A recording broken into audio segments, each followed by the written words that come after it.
त्यानंतर आपण जाऊ चैतन्य. ओव्हरऑल कसं वाटत आहे? पहिल्यांदा माझं नाव चैतन्य मडावी. मी गडचिरोली जिल्ह्यातल्या एका छोट्या तालुक्यात अहेरी इथून मी आलो आहे, महाराष्ट्र स्टेट. जर एक्सपिरियन्सचं जर बोलायचं झालं सर, एक्सपिरियन्स 100% खूप छान आहे. मी म्हणजे आता मी काय सांगू सर, तुम्हाला माझा प्रॉब्लेम माहिती आहे. ओके, तरी आपण त्या गोष्टींना डिस्कस करता मी शॉर्टली फक्त याच्यामध्ये तुला वाटत असेल तर सांगतोय. थोडासा एक डिसपॉईंट झालेला होता. चैतन्य मागच्या वर्षी एका वर्षाआधी माझ्या टचमध्ये होता. मी तेव्हाही त्यांना रिक्वेस्ट केली होती की चैतन्य, आपण आपलं इस्टिमेट जरी चांगला असेल तरी आपला स्कोर आणि सगळ्या गोष्टींना आपण या कॉलेजला जायला पाहिजे.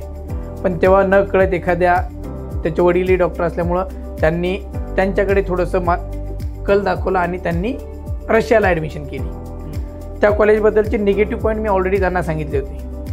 पण कुठेतरी ट्रस्ट फॅक्टर असेल किंवा कुठेतरी ते अहेरी, आता गडचिरोली, मी राहतो नागपूरला, कुठेतरी त्या गोष्टीला थोडंसं नाही भेटलं रिस्पॉन्स.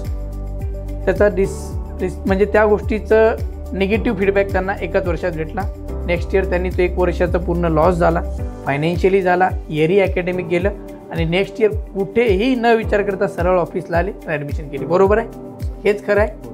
माझं ॲडमिशन करताना प्रत्येक विद्यार्थी पालकांना हे सांगतो, सर आमच्या शेजारचा इथं गेला. अरे शेजारचा गेला तर शेजारच्या घरी कोणता पैसा आपल्याला माहिती नाही ना. शेजारच्या मुलाला किती मार्क आहेत, तो कशासाठी तिथं चालला आहे, हा एज फॅक्टर खूप मॅटर करतो. 18+ नंतर मुलं, आईवडील जे म्हणतात की मुलांना मुलींना सांभाळायला पाहिजे, त्याचं कारणच ते आहेत. आता चैतन्याचा तो पॉईंट नव्हता की कोणतरी त्याचा रिलेटिव्ह, त्याच्या वडिलांकडे जो एक सिनियर होता इंटर्न म्हणून, त्यांनी ते सजेस्ट केलं. पण त्याच्यासाठी तो वातावरण सूट होतं, पण याला सूट नाही झालं किंवा याला त्या फील्डमध्ये ॲडजस्ट करता नाही आलं. त्याचं इयर गेलं, फायनान्शियली लॉस झाला.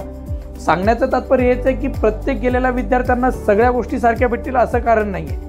त्यामुळं सांगतोय की मी जेव्हा काउन्सिलिंग करतो किंवा मी जेव्हा पॅरेंट्सला बोलतो, मी कुठलं स्पेसिफिक एक कॉलेज घेत नाही. मी सगळ्यात आधी, सर तुम्ही काय करता, तुमचं फायनान्शियल बजेट किती, कारण माझ्याकडे काय आहे हे सांगण्यापेक्षा तुमचं काय आहे आणि मला तुम्हाला त्या फीसनुसार, त्या बजेटनुसार कुठे ॲडजस्ट करता येईल हे माझं सांगणं म्हणजे माझं कर्तव्य आहे. का माझ्याजवळ एक कॉलेज आहे, तुम्ही सांगितलं 20 लाख, तरी 30 लाखाच्या कॉलेज टाकणे, याला 100% बिझनेस म्हणतात. आणि मी आत्ताही सांगितलं, तुम्हालाही आता या 10 दिवसात कळलं असेल, माझं बिझनेस हे सेकंडरी आहे.